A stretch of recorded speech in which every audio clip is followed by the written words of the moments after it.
Toyota's recalls have seriously knocked the company back in overseas markets. In the U.S., demand for models affected by the recall dropped 28% in January, and the following month even other models made by the firm were down 16%.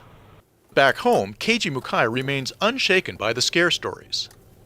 I don't feel scared at all, and I've never had any dangerous incident. I think in America, they may speed too much. The situation abroad may even be overplayed.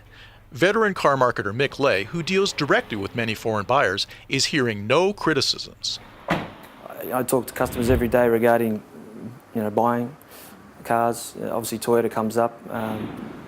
In all honesty, no one has actually even asked me any questions about it. It's only been the people who have the Priuses at the moment that have asked to just double check on the recall issue.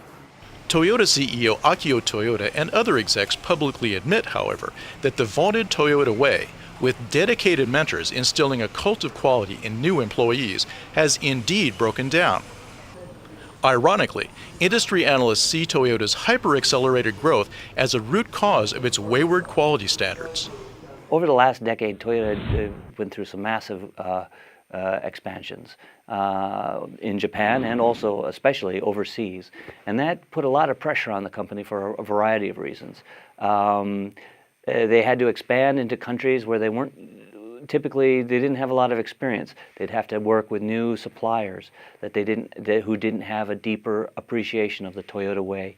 They'd have to send in experienced production engineers to go set up the factory, and it stretched the ranks thin of these kind of specialists. Toyota staggered badly in its initial responses to the recall crisis, denying that the problems even existed.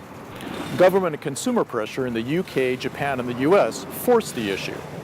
CEO Toyota later made a world apology tour of key markets, including China.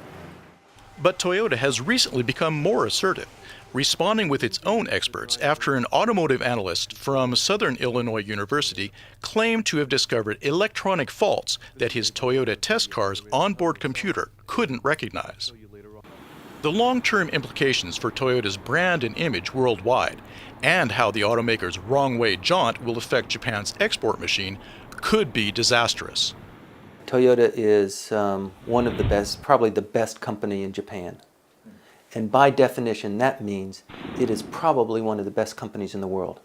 The problem with Toyota, though, is that it's a huge structure, and any significant damage to the revenue stream could tend to topple this inverted pyramid because it's just grown so massively, production. Toyota will have a hard haul yanking its reputation back up, especially in countries with strong consumer movements. Unfortunately for Toyota, it's hurting their image in some of its most important markets, that is the United States and China.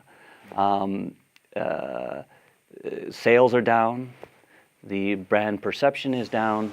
They are already worrying about how their image is going to be impacted in China. Fortunately for the automaker, quality expectations are still low in other ripe new markets like India and Thailand, where consumer protection is a virtually unknown concept. The real loser in all this could be Japan Inc.